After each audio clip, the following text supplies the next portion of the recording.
స్తోత్రం. ప్రియమైన దేవుని ప్రజలారా, ప్రభు అయిన యేసుక్రీస్తు వారి పేరిట మీకు శుభములు తెలియజేస్తా ఉన్నాం. బాగున్నారా? ప్రతిరోజు దేవుని వాక్యాన్ని వింటున్నారా? బైబిల్ చదువుతూ ఉన్నారా? ప్రార్థిస్తూ ఉన్నారా? మీకోసం మేము మా సంఘం అందరం కలిపి ప్రార్థన చేస్తూ ఉన్నాం. మీ అవసరతలు ఏమైనా ఉంటే మాకు మెసేజ్ పెట్టండి, ఖచ్చితంగా మీకోసం మేము ప్రార్థన చేస్తాం. హల్లెలూయా. మనం ఇప్పుడు వాక్య ధ్యానంలోనికి వెళదాం. ఫిలిప్పీలకు రాసిన పత్రిక 2వ అధ్యాయము 6వ వచనం నుంచి నేను చదువుతాను. ఆయన దేవుని స్వరూపము కలిగిన వాడై దేవునితో సమానంగా ఉండుట విడిచిపెట్టకూడని భాగ్యమని ఎంచుకొన లేదు గాని, మనుషులు పోలికగా పుట్టి దాసుని స్వరూపమును ధరించుకొని తన తానే రిక్తునిగా చేసుకొనెను. హల్లెలూయా. చూడండి, ఇక్కడ ఫిలిప్పు సంఘానికి రాస్తున్నామంటే ఈ మాటలో అక్కడ ఏం చెప్తున్నారంటే యేసుక్రీస్తు ప్రభు వారిని గురించి చెప్తున్నారు. ఏమని? ఆయన దేవుని స్వరూపము కలిగిన వాడై ఉండి, ఆయన దేవుని స్వరూపం. ఎందుకంటే యేసుక్రీస్తు వారు భూమి మీదకి నరుడిగా వచ్చారు కనుక అక్కడున్న వారందరూ కూడా ఆయన ఒక నరుడు, ఒక ప్రవక్త అంటున్నారు. అలా కాదు, ఆయన దేవుని స్వరూపము, దేవుని యొక్క స్వరూపమే భూమి మీదకి దిగి వచ్చింది. దేవుని స్వరూపము కలిగి ఉండి దేవునితో సమానముగా, అంటే తండ్రి కుమారుడు దేవునితో సమానముగా ఉండుట విడిచిపెట్టకూడని భాగ్యం అని ఎంచుకొనలేదు. అంటే నేను దేవునితో సమానముగా ఉన్నాను, నేను ఇక్కడే ఉండిపోతాను, పరలోకంలోనే ఉండిపోతాను, ఇది విడిచిపెట్టకూడని మహాభాగ్యము అని. అది మహాభాగ్యమే, కానీ ఆయన అక్కడ ఉండిపోలేదు. ఎందుకు అంటే చూడండి, విడిచిపెట్టకూడని భాగ్యమని ఎంచుకొనలేదు కానీ, మనుషుల పోలికగా పుట్టి దాసుని స్వరూపమును ధరించుకొని తన తానే రిక్తునిగా చేసుకునేను. దేవుని పోలిక వేరు, మనుషుల యొక్క పోలిక వేరు. హల్లెలూయా. అంటే మీరు ఏంటంటే ఎలా చెప్తున్నారు? ఆది కాండంలో దేవుడు అంటాడు, మన పోలికతో మన స్వరూపముతో మనుషులను చేసుకుందామని దేవుడు మాట్లాడారు కదా. ఇప్పుడు దేవుని పోలిక వేరు, మనుషుని పోలిక వేరు అని అంటున్నారు ఏంటండి అని మీకు ఒక చిన్న ఆలోచన రావచ్చు, డౌట్ రావచ్చు. నిజమే, దేవుడి యొక్క పోలికతోనే మనుషుని దేవుడు సృజించాడు. కానీ ఆ పోలికను, దేవుని స్వరూపాన్ని మనిషి ఎక్కడ తాకట్టు పెట్టారు అంటే మన భాషలో అవ్వ ఆదాములు సాతానికి ఆ స్వరూపాన్ని అమ్మేసి సాతానికి దాసులైపోయారు వాళ్ళు. అప్పుడు వాళ్ళ రూపం ఎలా ఉందంటే మహిమ వెళ్ళిపోయింది. దాసుని స్వరూపముగా వాళ్ళ రూపం, దాసులుగా పాపానికి శాపానికి ఆజ్ఞ అతిక్రమించారు కనుక దాసుని స్వరూపం వారికి వచ్చేసింది. పాపపు దాసు యొక్క స్వరూపం వారికి వచ్చేసింది. అందువలన ఇప్పుడు దేవుడు తన పిల్లలు తనని విడిచిపెట్టి వెళ్ళిపోయారు అని చెప్పి దాసుని స్వరూపంలోనికి వెళ్ళిపోయారని ఆ ప్రేమామయుడైన దేవుడు తన ప్రజలందరినీ, నరులందరినీ ప్రేమించాడు కనుక వారు నశించిపోవటం ఇష్టం లేక దేవునితో కూడా ఉండవలసిన ఆ యొక్క మహాభాగ్యాన్ని, దైవ స్వరూపాన్ని కలిగి ఉన్న ఆయన ఆ మహిమను అంతటిని విడిచిపెట్టి దాసుని స్వరూపము ధరించుకొని ఆయన భూమి మీద దాసునిగా పుట్టాడు. హల్లెలూయా. దేవుని ప్రేమ ఎంత గొప్పదో ఆయన ప్రేమను మనం వర్ణించలేము. ఎందుకు వర్ణించలేము అంటే ఆయన దేవునితో ఉండవలసిన మహాభాగ్యాన్ని ఎంచుకొనక, నేను దేవుని ప్రజల దగ్గరికి వెళ్ళిపోతాను, వారందరూ నశించిపోతా ఉన్నారు, వారిని రక్షించాలి, వారిని నిత్యత్వంలోనికి నడిపించాలి అంటే ఈ మహిమను నేను విడిచిపెట్టాలి. ఈ మహిమను నేను విడిచిపెట్టి ప్రజలు ఏదైతే ఆదాము అవ్వల ద్వారా వారికి ఆ యొక్క పాపపు దాస్యపు స్వరూపం వచ్చిందో మానవ స్వరూపం వచ్చిందో, ఆ మహిమ వెళ్ళిపోయిందో వారిని మహిమలోనికి నడిపించాలంటే నేను దాసుని స్వరూపాన్ని ధరించుకుని భూమి మీదకి వెళ్ళాలి అని చెప్పి దేవుడు తన స్వరూపాన్ని మనిషికి ఇస్తే, మనిషి ఆ స్వరూపాన్ని వేరే వాళ్ళకి అమ్మివేస్తే, ఆ మనిషి అమ్మివేసి దాసుని స్వరూపం మనిషి తెచ్చుకుంటే, ఆ మనిషిని ప్రేమించిన దేవుడు తాను కూడా దాసుని స్వరూపాన్ని ధరించుకున్నాడు. ఎంత గొప్ప విషయం! ఉదాహరణకి మీకు ఒక మాట చెప్తాను, చిన్న ఉపమానం.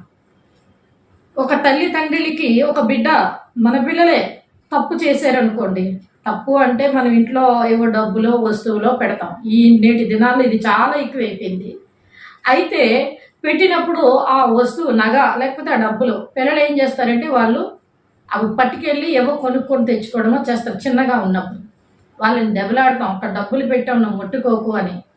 కానీ మన మాట వినక వారి డబ్బులు పట్టుకెళ్ళిపోయి ఏదో లోకరీతిగా వాడేసి ఆ దొంగిలించి వాటిని పట్టుకొని వెళ్ళిపోయినప్పుడు మనం ఏం చేస్తాం? అట్నుంచి మన ఇంటికి వచ్చిన తర్వాత వాళ్ళని ఎత్తుకొని ముద్దులాడతాము. మంచిగా చేసావు, డబ్బులు ఇంట్లో పెట్టిన డబ్బులన్నీ పట్టుకెళ్ళిపోయి ఏవని ఎత్తుకొని ముద్దులాడడం కదా.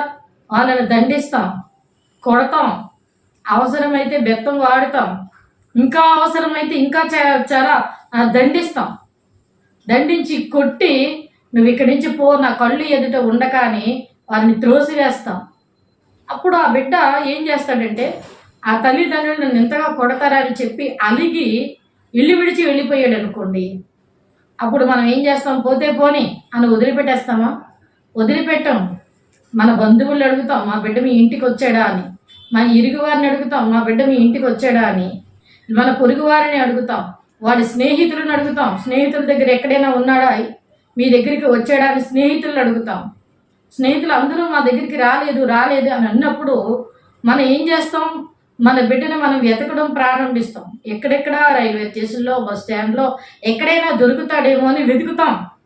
వాడు పట్టుకు వెళ్ళింది కొంత డబ్బే, ఒక 500 రూపాయలు వాడు పట్టుకెళ్ళి ఖర్చు పెట్టాడు, మనం దండించాం, వాడు ఇల్లు విడిచి వెళ్ళిపోయాడు ఆ దండనికి. ఇప్పుడు 500 కన్నా 5,000 రూపాయలు ఖర్చు పెట్టుకుని మన ఊరంతా వెతికి, లేకపోతే ఇంకేవేవో చేసి ఫలానా దగ్గర ఉన్నాడంటే ఒక 4-5 తీసుకొని ఆ ఛార్జీని కట్టుకొని ఆ ఊరు వెళ్ళి ఆ బిడ్డని ఎత్తుక్కొని మళ్ళా ఇంటికి తీసుకొచ్చి ఏం చెప్తావంటే, బాబు నువ్వు ఎప్పుడూ ఆ పని చేయకు, నువ్వు లేకపోతే మేము ఉండలేము, మీ తల్లిదండ్రులు నిన్ను ఎంతగానో ప్రేమించామని మెల్లిగా నచ్చజెప్పి ఆ బిడ్డని మనం ఏం చేస్తామంటే హత్తుకుంటాం. హల్లెలూయా! ఇది మనిషి ప్రేమ, మానవ ప్రేమ. దేవుడు కూడా అంతేనండి. ఆదాము అవ్వల ద్వారా మహిమ వెళ్ళిపోయింది. మహిమ వెళ్ళిపోయి వారి మహిమని కోల్పోయినప్పుడు వారిని గద్దించారు. ఆయన గద్దించి వారిని భూమి మీదగా పంపించారు. భూమి మీదకి వచ్చేసిన వారిని మరలా రక్షించటం కొరకు, వారి నుంచి ఉత్పత్తి అయిన ఆ యొక్క విస్తరించిన జనాంగం అంతా కూడా పాప బీజం వారిలో పడతా ఉంటే వారిని ఇంకా రక్షించడం కొరకు ఆయన సేవకులను పంపించాడు, ప్రవక్తలను పంపించాడు, న్యాయాధిపతులను పంపించాడు, ధర్మశాస్త్రాన్ని పంపించాడు. ఎన్ని పంపించినా మనిషి అదే రీతిగా ఉన్నప్పుడు ఇంకా నా బిడ్డలు నేనే తెచ్చుకుంటాను, వీళ్ళెవరూ కాదని ఆ దేవుడే నరుడిగా, నరవతారిగా, దాసుని స్వరూపాన్ని ధరించుకొని మనల్ని వెతుక్కుంటూ దివి నుండి భూమికి దిగి వచ్చేసాడు. హల్లెలూయా! ఎంత గొప్ప ప్రేమ అండి. మన పిల్లలకి మనం ఎలాగైతే ఖర్చు పెట్టుకొని వాళ్ళు తీసుకొచ్చి హత్తుకున్నామో ఆయన కూడా మన కొరకు విలువను చెల్లించాడు. ఎవరైతే ఆ యొక్క మహిమను దొంగిలించి దేవుని దగ్గర నుంచి దూరం చేశారో ఆ మహిమ మరలా మనలోనికి రావాలని ఆయన దాసుని స్వరూపమును ధరించుకొని రిక్తునిగా, అంటే నిరాధారమైన వ్యక్తిగా ఆయన ఈ భూమి మీదకి నరవతారిగా వచ్చి మన కొరకు కలువరి శిలువలో తన రక్తాన్ని కార్చి ప్రాణం పెట్టి ఆయన తన యొక్క రక్తం అనే విలువను ఆ యొక్క శాతానికి ఇచ్చి, శాతాని కొరకు మన పాప శాపాల కొరకు ఆయన రక్తాన్ని కార్చి ఆ విలువ పెట్టి మనల్ని కొనుక్కున్న ఆయన ఆ యొక్క సమాధిలో ఉండిపోలేదు, కానీ 3వ దినాన ఆయన పునరుద్ధానుడై సజీవుడిగా లేచి ఉన్నాడు. ఇప్పుడు రిక్తుడిగా ఆయన ఎందుకు వచ్చారు అంటే ఆ రక్తం పెట్టి మనల్ని కొనడానికి, మన కొరకు విలువ చెల్లించటం కొరకు మనల్ని వెతుక్కుంటూ మహాకాశముల పట్ల జాలని విస్తారమైన దేవుడు, మహాకాశములో నివసించుచున్న దేవుడు, మహిమతో దహించు అగ్ని వలె ఎప్పుడు ప్రతిగానాలతో దేవదూతల చేత పరిశుద్ధుడు పరిశుద్ధుడు పరిశుద్ధుడు అని స్తుతింపబడుచున్న దేవుడు మనిషి కొరకు మనిషిని ప్రేమించి దాసుని స్వరూపము ధరించుకుని ఈ భూమి మీదకి ఆయన దీనాతి దీనునిగా వచ్చేసాడు. హల్లెలూయా. యేసుక్రీస్తు వారి ప్రేమ ఎంత గొప్పదో. నీ కొరకు నా కొరకు విలువను చెల్లించాడు. విలువ పెట్టి కొనబడిన వంటి వారు. చాలా రిఫరెన్స్లు ఉన్నాయి అవన్నీ కూడా తీస్తే. కనుక మనము దేవుని వైపు మన కొరకు దేవుడు అంత విలువ పెట్టి కొని దాసుని స్వరూపము ధరించుకుని ఆయన ఈ భూమి మీదకి వచ్చి తన విలువనిచ్చి మనల్ని కొని మనల్ని తన స్వరక్తము చేత సంపాదించి సంఘం అనే ఆ యొక్క మందిరంలో దేవుడు మనల్ని నాటాడు. నాటిన మనం ఏం చేస్తున్నామంటే దేవుడు నాకు ఏం చేశాడండి, ఏం చెయ్యాలి ఇంకా ఆయన? ఎవరైనా ప్రాణం పెట్టగలరా? రక్తం కార్చగలరా? అవన్నీ ఆయన చేశాడు. ఒకేసారి గడిచిపోయిన తరానికి, గడుస్తున్న తరానికి, రాబోతున్న తరానికి ఒకేసారి ఆయన తన వెలను చెల్లించారు రక్తాన్ని. ఇంకా మనం ఏమంటుంటామంటే దేవుడు నా కోసం ఏం చేశాడు? చాలామంది చాలా చాలా విధాలుగా వెనక్కి వెళ్ళిపోతూ ఉన్నారు. ఎందుకంటే లోకపు ఆశలు ఎన్నెన్నో దైవ కార్యాలు జరిగిస్తూ ఉన్నప్పటికీ కూడా నేటి దినాల్లో లోకాన్ని ఆశించి జనులు వెనక్కి వెళ్ళిపోతూ ఉన్నారు. ఇంతకన్నా ఏం చెయ్యాలి దేవుడు? హల్లెలూయా. నీ కొరకు తన రక్తాన్ని చిందించారు. ఎక్కడ ఉంట వీపట కీర్తనకారుడు రాస్తాడు, దున్నబడిందంట. హల్లెలూయా. వీపు ఆ యొక్క పొలంలో మట్టి ఏ విధంగా దున్నబడి అడుగునున్న మట్టి పైకి వస్తుందో దున్నుతా ఉన్నప్పుడు అలాగా ఆయన వీపు చర్మము ఆ శరీరం అంతా కూడా దున్నబడింది. ఎక్కడా కూడా ఖాళీ లేకుండా అణువున కొరడ దెబ్బలతో ఆయన వీపు అంతా కూడా దున్నబడింది. అంత కార్యము, అంత ఆ మహిమలోనికి నిన్ను తీసుకువెళ్ళాలని, ఆయనన్న మహిమలోనికి నిన్ను తీసుకొని వెళ్ళాలని దేవుడు అంత కార్యం జరిగిస్తే ఇంకా దేవుడు నా కోసం ఏం చేశాడు? ఏమి ఇచ్చాడు ఆయన? నాకు పిల్లలు అడిగితే పిల్లలు ఇవ్వలేదు అని ఒకరు, నేను వివాహం కొరకు ఎదురు చూస్తూ ఉంటే నాకు వివాహం జరగలేదని ఒకరు, నేను చాలా డబ్బు సంపాదించుకోవాలని విదేశాలు వెళ్ళాలనుకున్నాను, ఆ విదేశాలు నాకు వెళ్ళకుండా అయిపోయింది, ఏం దేవుడైనా అని అన్నవారు ఒకరు. ఇలాగా ఒక్కొక్కరు ఒక్కొక్క రకంగా దేవుని నామాన్ని దూషిస్తూ వెనక్కి వెళ్ళిపోతూ ఉన్నారు. దేవుని ప్రజలమైన మనము తెలుసుకోవాలి యేసుక్రీస్తు వారి యొక్క ప్రేమ. ఆయన మన కొరకు అంతగా తనను తాను రిక్తునిగా ఎంచుకున్నాడు. ఆ మహాభాగ్యంలో ఒక్కసారి ఎవరైనా పరలోకం వెళ్ళారనుకోండి, మళ్ళా నువ్వు భూమి మీదకి వెళ్ళు అంటే వారు వెళ్ళరు. ఎందుకంటే అక్కడ అంత బాగుంటుంది. ఎక్కడి వరకు అవసరం లేదు, అది నా వరకే. వెళ్ళమంటే వెళ్ళను అన్నాను నేను. అంటే వెళ్ళబుద్ధి కాదు. భూమి మీద ఏవి కూడా పరలోకంతో సాటి కాదు. అవి ఎన్నిక చేయబడలేదు. పరలోకం అంత గొప్ప విషయం. పరలోకం చూసిన వారు పరలోకం గురించి మాట్లాడకుండా ఉండలేరు.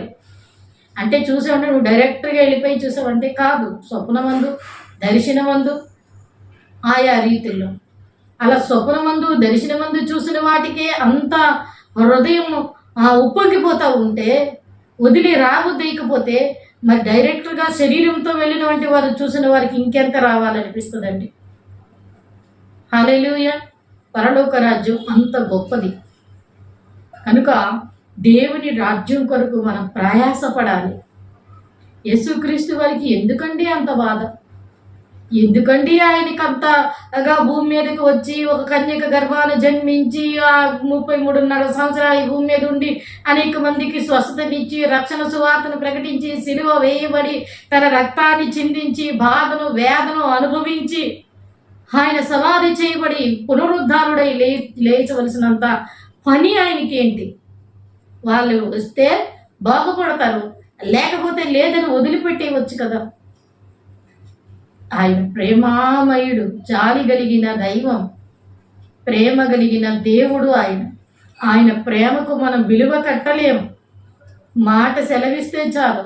ఒక్క మాట సెలవిస్తే ఈ సృష్టి అంతా కూడా సృజించబడింది. భూమి, ఆకాశములు, సూర్య, చంద్ర, నక్షత్రాల, ఖగోళ, భూగోళం ఇవన్నీ కూడా వాటిలో ఉన్న చెట్లు, చేమలు పక్షులు, జంతువులు, జలచరములు ఇవన్నీ కూడా నోటి మాట ద్వారా జరిగాయి. అంత గొప్ప దేవుడు. సూర్యుడి దగ్గరికి వెళ్ళలేమే, అక్కడున్న వాటిని కనుగోలేమే. వెళ్ళిన వంటి వారు మొన్న ఎవరో వెళ్ళారు ఆ యొక్క చంద్రమండలానికి. వాళ్ళు అక్కడ ఏమున్నదని చూస్తూ వెతుకుతూ ఉన్నారు. వాళ్ళు అక్కడ సజీవంగా ఉన్నారో లేకపోతే ఏమిటో తెలియటం లేదే. ఎంతో ధనము అవన్నీ పట్టుకొని వెళ్తే అక్కడ వారి యొక్క జాడ తెలియలేదని చెప్తున్నారే. మరి అవి చూడడానికి అంత మనిషి అంత ప్రయాసపడి వెళితే అక్కడ మనిషికి అడుగు నిలబట్టం లేదు, ఎందుకంటే అది అంతరిక్షం. మరి అదే అలాగుంటే వాటిని కలుగు చేసిన విశ్వాన్ని కలుగు చేసిన విశ్వాధిపతి అయిన ప్రభు అయిన యేసుక్రీస్తు వారు ఇంకెంత గొప్ప దేవుడై ఉంటాడు ఆయన. అలాంటివన్నీ విడిచిపెట్టి నిన్ను ప్రేమించి నీ కొరకు దాసుని స్వరూపం ధరించుకుంటే ఏమీ కాకుండా మాట్లాడేస్తున్నాం దేవుని. ఎందుకు ప్రభువా నాకు ఈ వ్యాధి, ఎందుకు ప్రభువా నాకు ఈ బలహీనత అని. కనుక ప్రియమైన దేవుని ప్రజలారా, దేవుడు మన కొరకు తను తాను తగ్గించుకొని దీనాతి దీనునిగా దాసుని స్వరూపాన్ని ధరించుకొని రిక్తునిగా ఎన్నుకొని ఆయన ఈ భూమి మీదకి వచ్చాడు. తన పోలిక తన స్వరూపం మనకిచ్చాడు. మనము ఆ పోలికను ఆ స్వరూపాన్ని నిలబెట్టుకోలేకపోయాం. ఆ మహిమ వెళ్ళిపోయేలాగా ఆ యొక్క ఆదాము అవ్వల ద్వారాగా మనకి ఆ మహిమ వెళ్ళిపోయింది. వారి నుంచి వస్తున్న ఆ యొక్క పాప నైజం మనలో ఉంది. వారి నుంచి వచ్చిన పాప నైజం మొదటి ఆదాము ద్వారా పాపం భూమి మీద ఉద్భవించింది కనుక కడపటి ఆదామైన యేసుక్రీస్తు వారిని ఆ మరణపు ములిని విరిచివేశారు. ఆ మహిమ మనకి ఇవ్వాలని ఆయనున్న అక్కడ ఆయన వారసులుగా రోమాపత్రిక 8వ అధ్యాయంలో ఈ మాటలు ఉంటాయి. అక్కడ మనల్ని కూర్చుండి పెట్టాలని వారసులుగా ఆయన ఎంతగానో ఇంత కార్యాన్ని జరిగించారు. మరి ఆ ప్రేమను మనం తెలుసుకోవాలి. ఇంకా ఇప్పుడు మరీ దిగజారిపోయిందండి క్రైస్తవ్యం, మరీ దిగజారిపోయింది. తెల్లవారు లెగిస్తే పనులు పనులు పనులు అనుకుంటూ వెళ్ళిపోతున్నాను. దేవుని సన్నిధి లేదు, ప్రార్థన లేదు, ఏమీ లేదు. ఏంటంటే ఒక షోలాగా నడుస్తుంది దేవుని మందిరం. ఒకప్పుడు అలా ఉండేది కాదు, ఒకప్పుడు అలా నడిచేవారు కాదు. అందుకే వారు అద్భుత కార్యాలను జరిగించి దేవుని మహిమను ప్రజలకు చూపించి దైవత్వమును గూర్చి వారు నేర్పించారు. ఇప్పుడు ఒక సినిమా షో లేకపోతే ఒక కామెడీ షోలాగా అయిపోతుంది దేవుని ఆరాధన అంతా కూడా. ప్రియమైన దేవుని ప్రజలారా, మనము యేసుక్రీస్తు వారి కొరకు మన హృదయాన్ని మార్చుకొని మనం దేవునికి దగ్గరగా వెళితేనే దైవత్వం గురించి మనకు తెలుస్తుంది. మనం దేవునికి దూరంగా ఉన్నంతకాలం మనకి ఆ దైవత్వం గురించిన రుచి మనకి తెలియదు. కనుక యేసు ప్రభు వారు దాసుని స్వరూపం ఎవరి కొరకు ధరించుకున్నారు? నీ కొరకు, నా కొరకు, ప్రజలందరి కొరకును ఆయన ధరించుకున్నారు. కనుక అది మనం గుర్తెరిగి ఆయన చిత్తాన్ని ఆయన ఉద్దేశాన్ని నెరవేర్చేలా ఉన్న ఆ విలువ, ఆ రక్తం యొక్క విలువను మనకు తెలుసుకునేవారిగా మనం జీవిస్తే మనం పరిశుద్ధంగా ఉండి మనం పవిత్రులుగా ఉండి దేవుని పోలికలోనికి దేవుని స్వరూపంలోనికి మార్చబడతాం. మనం పరిశుద్ధంగా పవిత్రంగా ఉన్నప్పుడు ఆ దాసుని స్వరూపం మనలోంచి పోయి దేవుని స్వరూపంలోనికి వెళ్తాం. ఎవరు మారు మనసు పొంది పాప క్షమాపణ నిమిత్తం బాప్తీసం తీసుకున్న వంటి వారు, రక్షణ పొందుకున్న వంటి వారు. అలా కాకుండా మన ఇష్టానుసారమైన జీవితాన్ని జీవిస్తే ఆ పోలికలోనికి ఆ స్వరూపంలోనికి వెళ్ళాలి. దాసుని స్వరూపంలోనే ఉండిపోతాం. రక్షణ లేని వంటి వారు రక్షణ విషయమే మారు మనసు పొంది రక్షింపబడినప్పుడు వారి మీదకి పరిశుద్ధాత్ముడు దిగి వస్తాడు కనుక ఆ స్వరూపంలోనికి వాళ్ళు వెళ్తారు. కనుక ఆ యేసుక్రీస్తు వారు మన కొరకు అంత త్యాగం చేసిన ఆయన కొరకు నీవేం చేస్తున్నావో నిన్ను నీవు ప్రశ్నించుకుంటే, నీవెలా జీవిస్తున్నావు, తెల్లవారు లేచి నీ జీవిత విధానం, నీ మాట, నీ చూపు, నీ నడక ఏ విధంగా ఉందో నువ్వు తెలుసుకుంటే ఖచ్చితంగా దేవుని దృష్టికి యోగ్యకరంగా నువ్వు జీవించడానికి నిలబడతావు. దేవుడు నిన్ను ఎంతగానో ప్రేమిస్తున్నాడు. అందుకే ఈ మాటలను ఆయన తెలియచేస్తావు. కనుక నీవు లేచిన వెంటనే ఉదయాన్నే లేచి లేకపోతే రాత్రి పండుకునే ముందు ఈ ఉదయకాలం అంతా నేను ఏం చేశాను, ఏం మాట్లాడాను, ఏం చూశాను, ఏం విన్నాను, ఏం చెప్పాను అని నీకు నువ్వుగా ప్రశ్నించుకుంటే నేను హృదయం నీకు తెలియచేస్తుంది. అప్పుడు దేవునికి ఇష్టం లేని ఆయాసకరం ఏమున్నా నువ్వు తొలగించుకున్నప్పుడు దేవునికి నీకు దగ్గర సంబంధం వస్తుంది. అప్పుడు నువ్వేదైతే దేవుడిని అడుగుతున్నావో, నీ ఆలోచన, నీ జ్ఞానము, నీ తలంపులు నాకు దయచేయండి ప్రభు అని నువ్వు దేవుని దగ్గర ప్రార్థన చేస్తున్నావు. అప్పుడు దేవుడు నీకు అవన్నీ కూడా జవాబును దయచేసి నీకు నీ మీద దృష్టి నిలిపి, నీకు ఉపదేశము చేసి, నీ మీద దృష్టి నిలిపి, నీకు ఆలోచన చెప్పి ఆయన నిన్ను నడిపిస్తారు. కనుక నీకే కాదు, ఎవరు ఎంతమంది దేవుడికి ప్రార్థన చేస్తే వారందరికీ దయచేసే దేవుడు గనక దేవుని వైపు చూద్దాం. దేవుడికి నచ్చినట్లుగా ఆయన చిత్తానుసారమైన జీవితాన్ని జీవిద్దాం. దేవుడిచ్చిన దీవెన ఆశీర్వాదాలు పొందుకుందాం. కొద్ది మాటలో దేవుడు దీవించునుగాక. ఆమె. కళ్ళు మూసుకున్నాం, ప్రార్థన చేస్తున్నాం. మహాపరిశుద్ధుడైన మా ప్రియ పరలోక తండ్రి దేవా, ఎంతవరకు మీ పరిశుద్ధాత్మ శక్తి చేత మీరు మాట్లాడినందుకు వందనమే. వెత్తబడిన వాక్యం నూరంతులుగా ఫలించులాగున సహాయం దయచేయండి దేవా. బ్రహ్మ నాయన, మేము ఎలాగా మా కొరకు నువ్వు దాసుని స్వరూపాన్ని ధరించుకొని నీకు నీవే రిక్తునిగా ఈ భూమి మీదకి వచ్చావు ప్రభా. అంత దేవాతి దేవుడు అయి ఉండి కూడా ప్రభా, నీ స్వరూపాన్ని మాకు ఇచ్చి మా దాసుని స్వరూపాన్ని నీవు ధరించుకున్నావు. ఎంత గొప్ప దేవుడు అయ్యా.